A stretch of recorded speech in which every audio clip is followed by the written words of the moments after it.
It is time for yet another wonderful tale by Ken Vader. Professor Beardington meets a milady. Humiliation ensues. Finally, a place to share my experience with the truest of gentle sirs. Buckle up, kids. This one's going to take a while. If you need to freshen up or make a quick call, now's a great time. Okay, here we go. Enter me, mid-20s, male, friends with everybody, the lowly staffer on a political campaign. Geek bait. Nerdy girl, just out of college, bubbly, nice smile, super cute in her geekdom. BF, best friend from high school. Sigmund Freud, or Professor Beardington III. Neckbeard know-it-all from high school. Set the scene. First, dear readers, you and I have to come to an understanding. For story purposes, I have to confess a sin. At the time, GB and I were Republican staffers. I never admit this on Reddit, for obvious reasons. I don't know many of you don't like Republicans, but that's okay. For this story, it's a relevant detail. So at least for now, you and I need to be friends. Politics aside, alright? Deal? Deal. Sigmund Freud is euphoric. He has been since high school when I first met him. His neckbeard, which is a lush, full, but grossly unkempt, emerges at strange times, like the middle of summer. Then, like a whisper in the wind, vanishes. Now, friends, there are many attributes of bearddom. The trans fat diet, the absence of upper body strength, the thick breath sucked in and out whenever a milady enters the room, the unfamiliar relationship with hygiene. You know 'em. But to me, the crown jewel of bearding life, the red flag that soars like a majestic eagle above all things, is the smug, know-it-all attitude. Oh, God. This was Freud. I always wondered, are neckbeards products of their environment, or is the environment product of a neckbeard? Professor Beardington was the smuggest fuck you've ever met. You see, normal people ask questions to help understand a topic. Neckbeards, especially Freud, asked questions to make themselves look smart. He loved to turn the Socratic method on teachers who tolerated it with mild bemusement. He just learned enough about things on the internet to speak about them, obviously oblivious to how silly he sounded. This is a small Catholic school in a very small town, so we had catechism class, basically Catholic ethic classes. Professor Beardington III loved this class. His euphoria would swell like the universe after the Big Bang, and he loved to ask those awful rhetorical questions. So, even if I lived a good life but didn't believe in a magic book, I burn in hell? Or, do you even know how many contradictions there are in the Bible? I don't know why I made him sound like that. He always had this shit-eating half-grin on his face when he did it.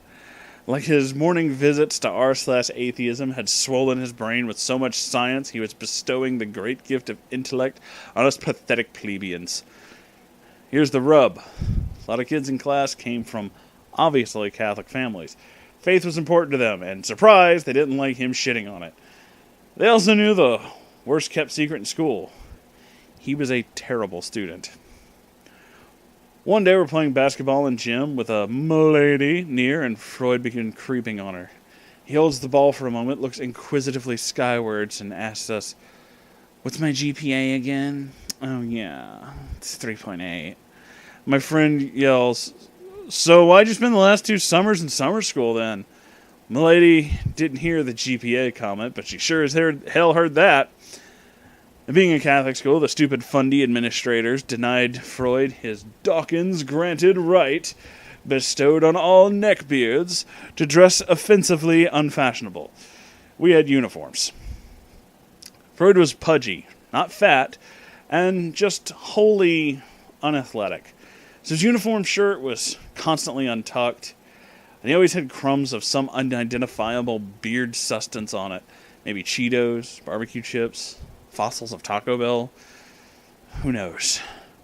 Freud's parents owned a successful Honda dealership in town, and they spoiled the hell out of him. I don't know why they put this kid on such a pedestal. He didn't have any talents. He had been born, and Inuit? Oh, if he had been born in Inuit, the tribe would have pushed him out to sea on an iceberg years ago. Sorry, that was really mean. But in middle-class America, he was given everything he wanted, along with the right to complain about how hard he had it, and the oppression of the fundies, with the sweet little nuns who ran our school. These women had more joy and goodwill in their toenail than Freud experienced in his entire fucking life. I never visited, but his neckbeard nest was said to be legendary. Expensive gaming computers, TVs, all in a large basement to himself. Freud was an only child, and maybe that explains the incessant helicopter parenting. I'm a gregarious guy. My social orbit's like a comet. I happily buzz around the solar system, from planet nerd to planet jock to planet emo and planet AP. I don't know what that means. So I was always kind of friendly with him. One night there's this party. Do my usual pre-party ritual with 4 good buddies. Grab a case of shitty beer, sit in the back of my friend's truck. One rule was no party until the case is empty. So you talk about who was going to be there, who would try to hook up, important high school stuff. My best friend was the anti-neckbeard. Popular, social, athletic, excellent grades. He's a successful lawyer now. He hated Freud. Around beer 4, I told him that I had fucked up royally and mentioned this party to him. His reaction was to push me off the back of the truck. What can I say? I felt bad for the guy and thought some beer and fun might chill him out a little. So, sure as shit, Freud shows up. My best friend is talking up some girl, someone from a local public school. At this point, Freud begins wandering the room aimlessly. And get this shit. He walks the room with one hand behind his back at all times, like he's fucking Napoleon. No one is talking to him, so I do my social Mother Teresa routine and help the poor and downtrodden. I ask him, dude, what's with the hand behind the back? And he said it's something that a southern gentleman do when in the presence of a lady. Oh, that's the voice I should have given him. It should sound like fucking Foghorn Leghorn or some shit. Freud has also tipped his hat, not a fedora though, to ladies in accordance with his strict southern gentleman etiquette. I'm like, Freud, you're drinking Natty Light and wearing cargo shorts. But he insisted that this is what gentlemen do. And I thought maybe I could find him a legbeard to talk to and ask if any of the girls were interested in him. Freud had very beady eyes, and he narrowed them at the hot chick my best friend is chatting up. That's the one, he says, with a undeserved confidence earned only through years of shitty, fawning parenting. I tried to talk him down, but sometimes the train is determined to wreck, so you back off, have a beer, and watched as he slithered up to my best friend and local hot girl. His body language was so weak and pathetic it made me cringe, and ever since then, I've been super uptight about good posture. He's just asking for pain, and pain was about to find him hard.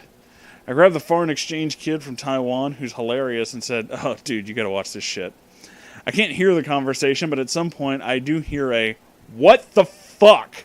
And watch in slow motion as hot girl throws her entire drink at him, which is probably the first liquid Freud shirt has ever seen. My best friend drags him out of the room by the collar. He's struggling to get out of his shirt, and his pudgy white belly is flopping around like a dead fish. He is about to die. His best friend was a star lacrosse player and is obviously fucking pissed. He throws Freud on the grass outside and is ready to pummel the hell out of him. My other friend stops him. We send him back inside and safe distance from his prey. What the fuck did you do, man? Freud, not really understanding how close he came to death, is half sobbing and muttering something about dumb bitches and stupid jocks. Funny seeing that my best friend spent most of his academic life on the honor roll, but, splitting hairs. I didn't like him shitting on my friend, so I told him, dude, you need to get your ass home. I still can't remember the exact thing he called me, but it was the equivalent of moral cunt. Alright, Freud, well done. Basement's probably the best place for you. Safe travels. Party's winding down and 5 of us are playing cards in the kitchen. We get it out of best friend. Apparently Freud had challenged my friend to a battle of intellect. His term, not mine. Best friend says Freud then tried to kiss this girl's hand or some shit, which I didn't see, but apparently he awkwardly grabbed her hand and tried to hold it or pull it to his lips to kiss, and that's where the what the fuck and subsequent drink bath came from. I never spoke to Freud after that.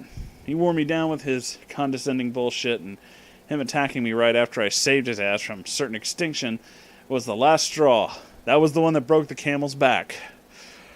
Until... Flash forward to a recent presidential campaign. I live in a swing state, worked in a state office of a certain former Massachusetts governor's run for president. Geekbait came to us from another state office. I've seen many girls who are 9s turn into 3s because of shit personality. She was a solid 6 and became a 9 with her bubbly, cheerful demeanor. Because she was friendly and loved everybody. She was a neckbeard honeypot. She's just attractive enough that neckbeards thought she was attainable. She was friendly to them, which of course the beards take as an intense sexual interest on their pale, soft bodies. At the time, I had a girlfriend for 2 years, now my wife. I knew Geekbait from the past campaigns, and we were good friends. It's like sports, sci-fi movies, all this other weird shit that I did. So we had these long, awesome conversations about the best sci-fi movies and how the Redskins are supposed to beat my Falcon... Politics aside, he's a fan of the Atlanta Falcons. Don't like that. Don't like that. Saints are the best. Don't like that. Saints always win. Saints the best. Don't care. Don't care. In the final couple weeks of the campaign, we're canvassing my old hometown, so I told her we should go to a party one of my friends was hosting.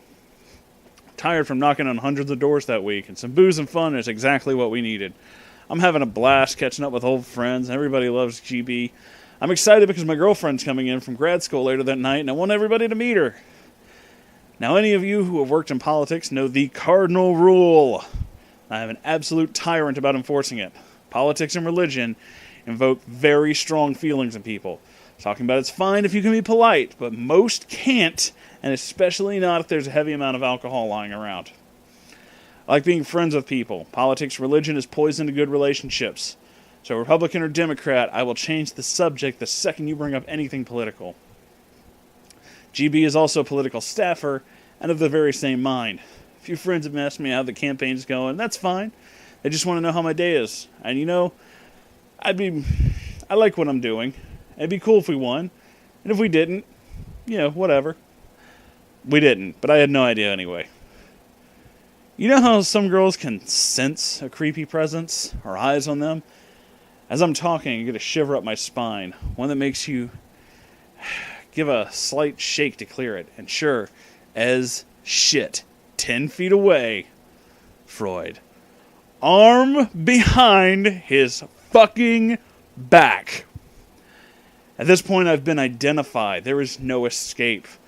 We made eye contact. Freud has not changed a bit. Still lives at home. Still poor hygiene. Still had the smug sense of a man who knows everything, exacerbated by reading lots and lots of blogs on the internet.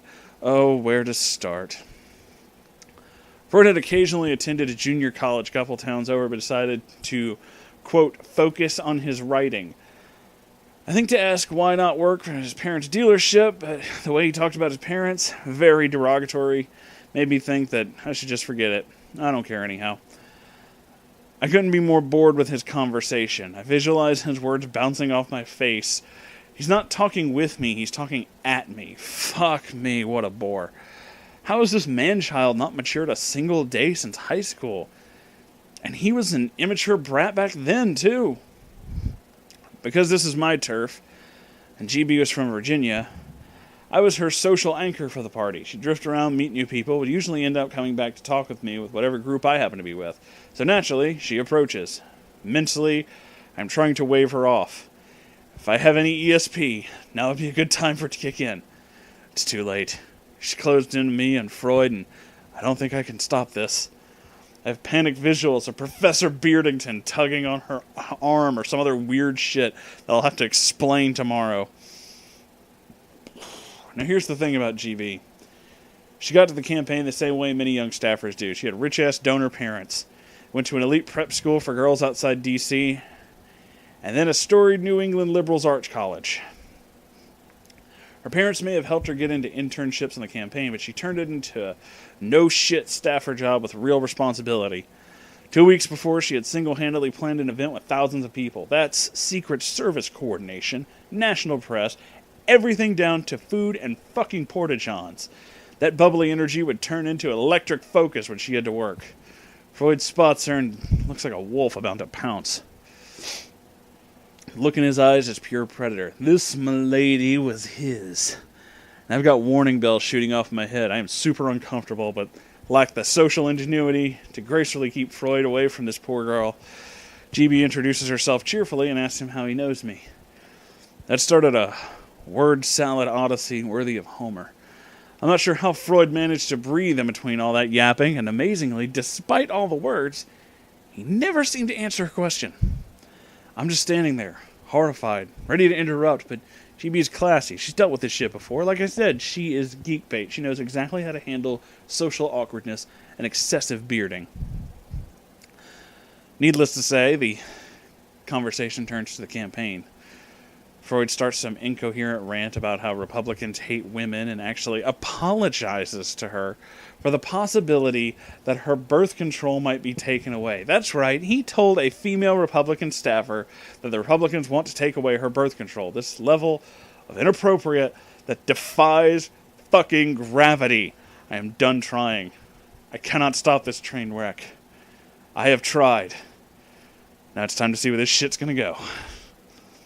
What did he expect her to say, exactly? Oh, thank you, my liege, for rescuing my birth control from the evil wizards.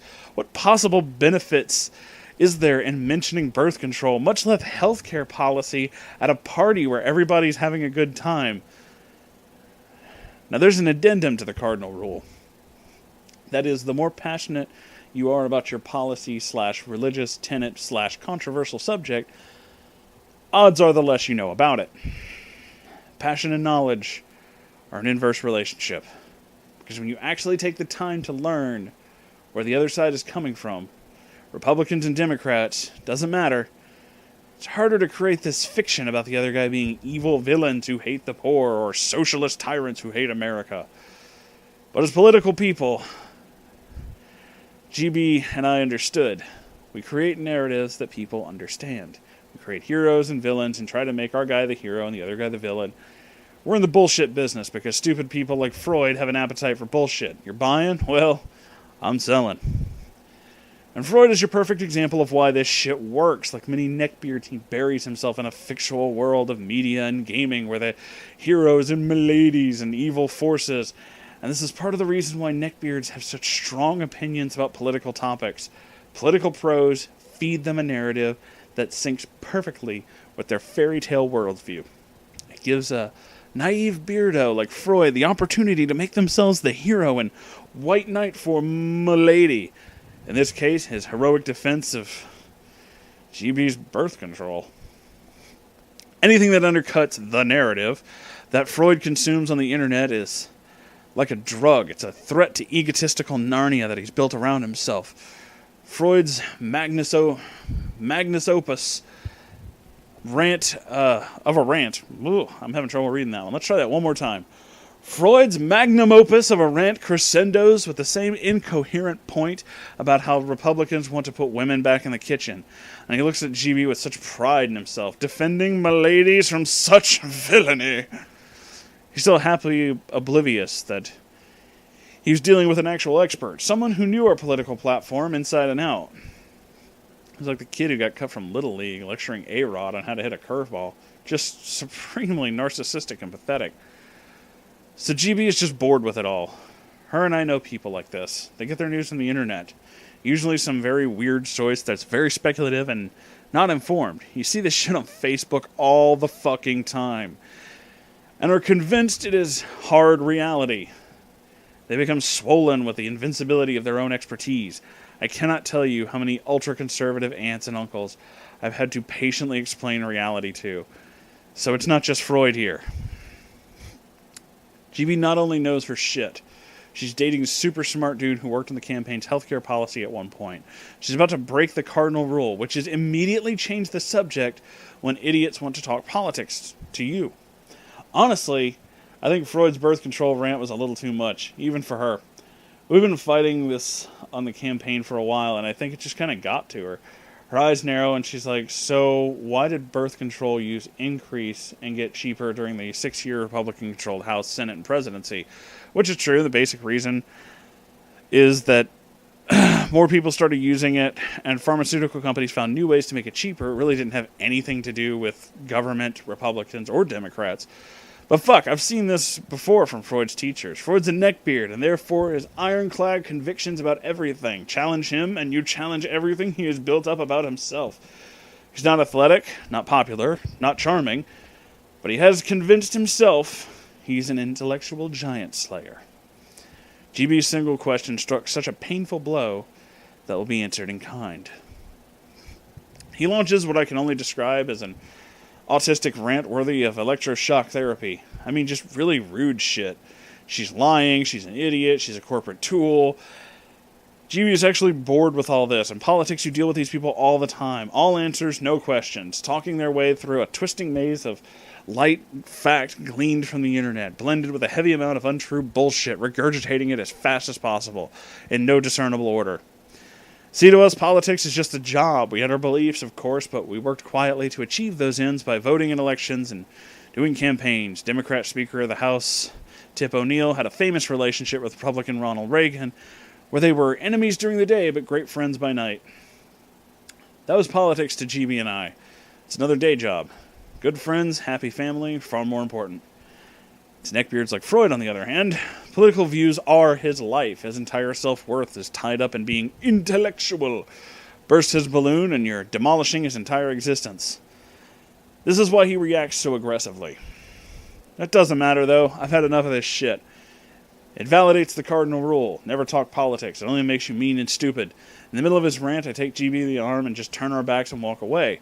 He's humiliated twice now. He doesn't like being ignored, but the smart thing to do would just pack it in, call it a night. Just like that. Just like that party back in high school.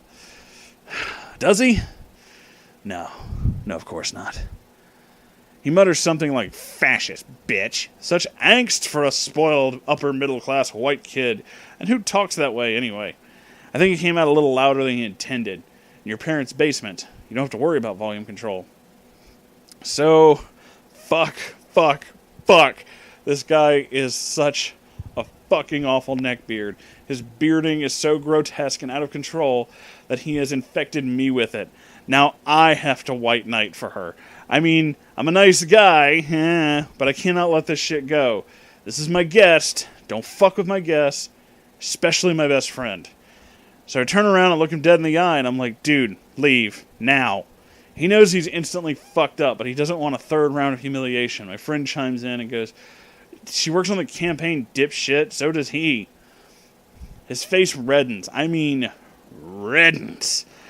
Tears are welling up in his eyes now. The center of the party, he's now the center of the party's attention. The social A-bomb that we all fear. None of us want to be in his shoes. I'm about to escort him to the door like my best friend did all those years ago, but Professor Beardington III collects the remainder of his dignity and turns to leave.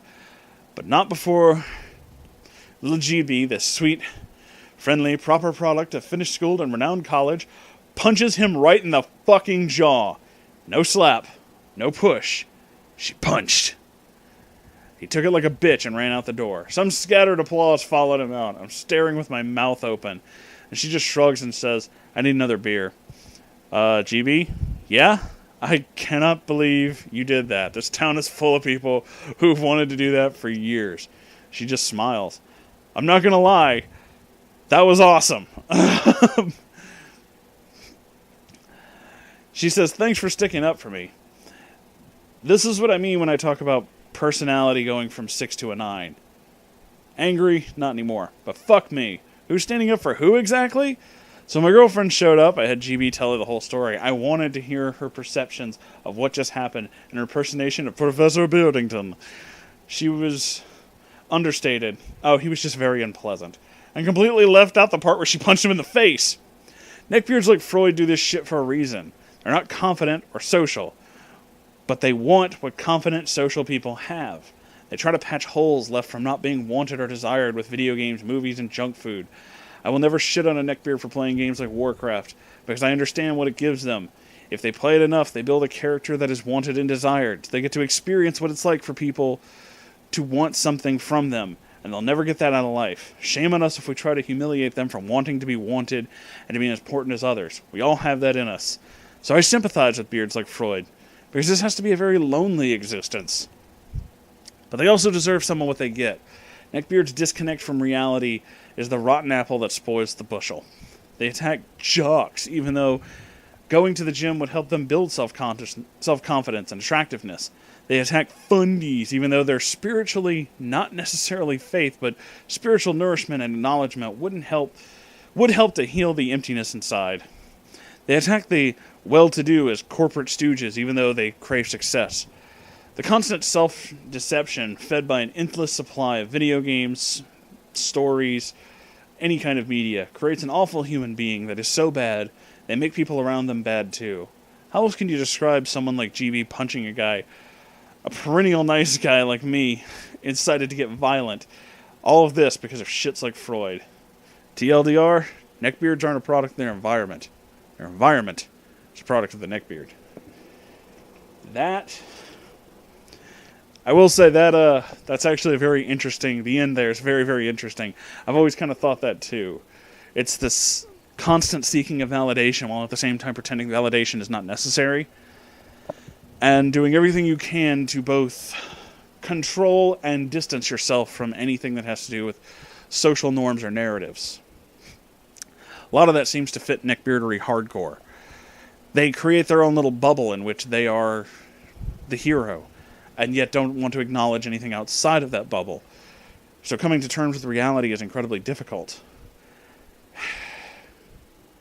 I don't envy them, obviously. And not just because of the bad hygiene, but also because of...